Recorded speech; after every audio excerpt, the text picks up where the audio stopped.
Hai pendengar semua, selamat datang dan mendengarkan audiobook dari Audiotune. Kita lanjutkan novel karya K.L. Nurmalah yang berjudul Tuan Muda yang Terhina. Dengan pengisi suara, Restika.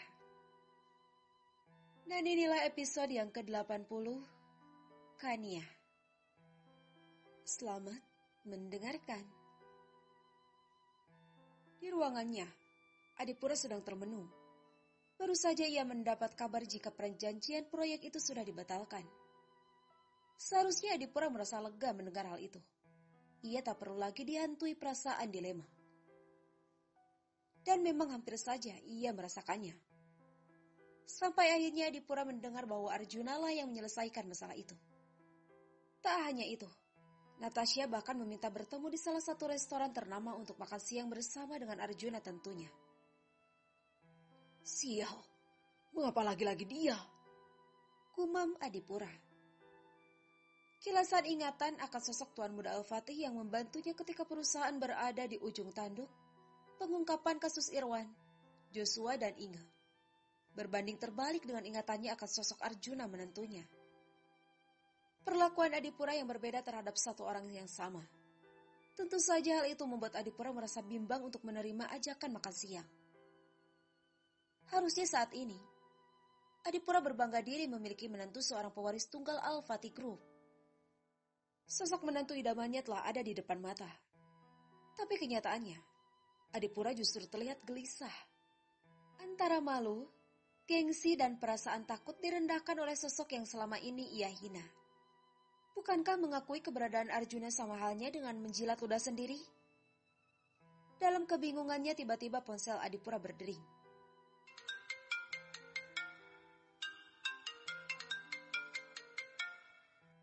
Halo Pak, Papa lagi di mana?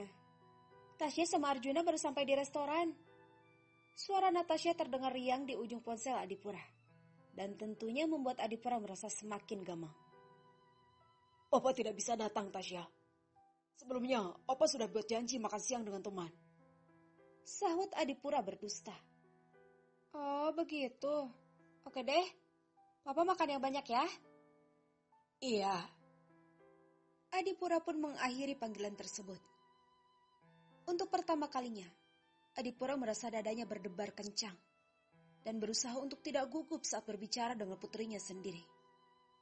Berkali-kali terlihat Adipura menghela nafas dalam dan dibuangnya perlahan. Sementara itu di tempat lain, setelah panggilannya diakhiri, Natasha terlihat kecewa. Arjuna meraih tangan Natasha dan menciumnya untuk sekedar menenangkan. Arjuna sudah bisa menduga ini akan terjadi. Adipura menolak makan siang bersamanya dengan berbagai alasan. Sayang, kita pesan sekarang ya. Kamu sudah lapar kan? Ingat loh, jangan menunda makan. Kalau bundanya lapar, babinya juga. Mau pesan yang mana? Tanya Arjuna sembari menyodorkan buku menu.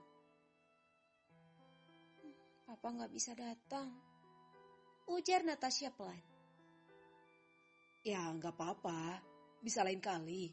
Atau nanti malam, kita akan menginap di rumah. Jadi kangen kamar kamu. Tapi sekarang aku sudah boleh tidur di atas kan? Tanya Arjuna setengah berkelakar. Natasha mendelik manja lalu berkata, kalau kamu nyebelin, tidur di bawah lagi. Jangan dong sayang, ujar Arjuna manja dengan suara pelan. Ya kalau begitu jangan nyebelin, timpal Natasha. Siap, apapun akan aku upayakan untuk membuat kamu dan anak-anak kita nanti bahagia. Ucap Arjuna sembari menatap ke dalam manik Natasha. Pada manik itu masih terlihat kekecewaan. Bagaimana tidak?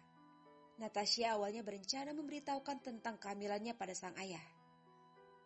Ia juga berniat memperbaiki hubungan dengan ayahnya itu. Natasha tak ingin menyesal di kemudian hari. Meski sebenarnya semua itu bisa dianggap wajar mengingat Adipura tidak memperlakukannya dengan benar. Jika bukan dirinya, siapa lagi yang bisa merubah suasana rumah itu jadi lebih menyenangkan? Bukankah nanti akan ada buah hatinya di rumah tersebut? Natasha tidak ingin anak-anaknya mendapat perlakuan yang sama seperti dirinya dulu.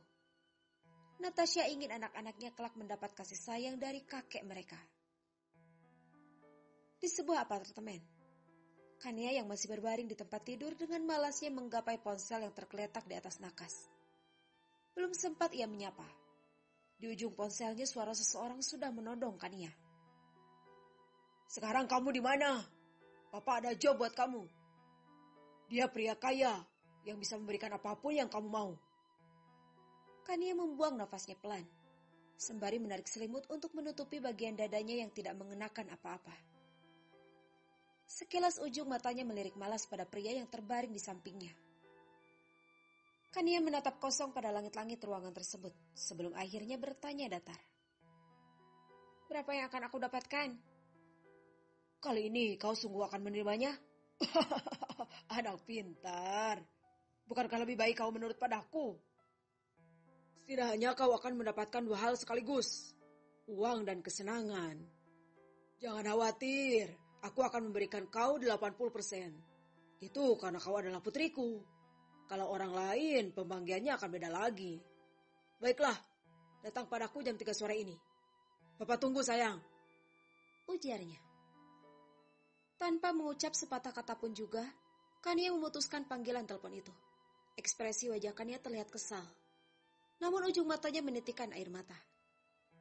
Kania mengusap air mata yang dirasanya tak mampu lagi dibendung. Kania membuang muka ke sembarang arah. Ketika pria di sampingnya mengerjap. Dia adalah Alex, mantan pacar Kania semasa SMA. Dari sekian banyak teman yang dimilikinya, hanya pria ini yang mau menampung dirinya. Meski untuk itu Kania harus membayar dengan tubuhnya. Dan semalam, saat Kania mabuk berat, pria ini juga yang datang membawanya pulang. Lo kenapa? Tanyanya. Enggak apa-apa, gue sedih aja. Sahut Kania sambil mengeringkan sisa air matanya. Kenapa sedih? Lo lapar? Ayo ke dapur. Gue bikinin makanan. Ajaknya. Kania menatap sendu pada Alex yang justru memberinya tatapan heran. Di balik tato-tato yang hampir memenuhi tubuhnya, ada hati lembut dan sikap yang sangat perhatian. Sayangnya Alex tidak bekerja. Pria itu mengandalkan pemberian orang tuanya. Lex, mungkin hari ini terakhir gue tinggal di sini. Setelah gue punya uang, gue akan belajar mandiri dan enggak nyusahin lo lagi. Thanks ya Alex, lo udah baik sama gue. Ujar Kania dengan wajah tertunduk. Lo mau kemana? Kenapa lo pergi dari gue? Walaupun lo udah punya uang, lo masih boleh tinggal di sini kok. Gue janji gak akan minta uang lo. Ujar Alex dengan wajah bingung. Sejujurnya Kania merasa nyaman bersama Alex. Akan tetapi selain pemabuk, Alex tidak dapat diandalkan. Gue ada kerjaan, dan gue sudah putuskan menerimanya. Di mana? Kerja apa? Semalam gue dengar dari teman lo. Katanya lo lagi ada masalah sama bokap lo. Mereka bilang katanya lo mau dijual. Kok bisa begitu sih? Bukankah dia itu kaya? Maksud mereka itu apa? Lo mau dijodohkan atau gimana? Tanya Alex bingung. Kania hanya tersenyum kecut. Alex tidak tahu menahu mengenai Johnny. Pria itu hanya tahu jika ayah Kania adalah Adipura. Bukan Lex, mereka bohongin lo. Gini-gini gue juga sarjana ekonomi. Pernah jadi manajer keuangan. Gue itu selama ini sedang menunggu panggilan. Dan barusan ada telepon. Katanya gue diterima. Tapi kemungkinannya akan ditempatkan di luar kota.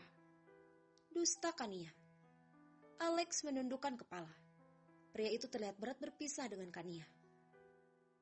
Sorry ya Lex, kesannya gue itu butuhnya doang ya. Nanti kalau gue udah ada apartemen, lo main ya. Ujar Kania kikuk. Bukan itu maksud gue. Kalau bisa lo jangan pergi nih ya. Gue lagi nyari kerja. Dengan adanya lo di sini, gue jadi ingin kerja. Biar nanti kalau gue dapat duit, lo bisa beli apa aja yang lo mau. Lo jangan pergi ya. Pintanya. Kania melihat kesungguhan di mata Alex. Dan itu yang membuatnya semakin merasa bersalah jika tetap bersama pria itu. Mungkin setelah pria yang kata Joni kayak itu, akan ada pria-pria lain yang akan menikmati tubuhnya. Meski Alex bukan pria suci, tapi dia pria yang baik. Kan ia merasa tak pantas menerima kebaikannya setelah ini. Thanks Lex, tapi gue gak bisa terus bergantung sama lo. Gue mandi dulu ya.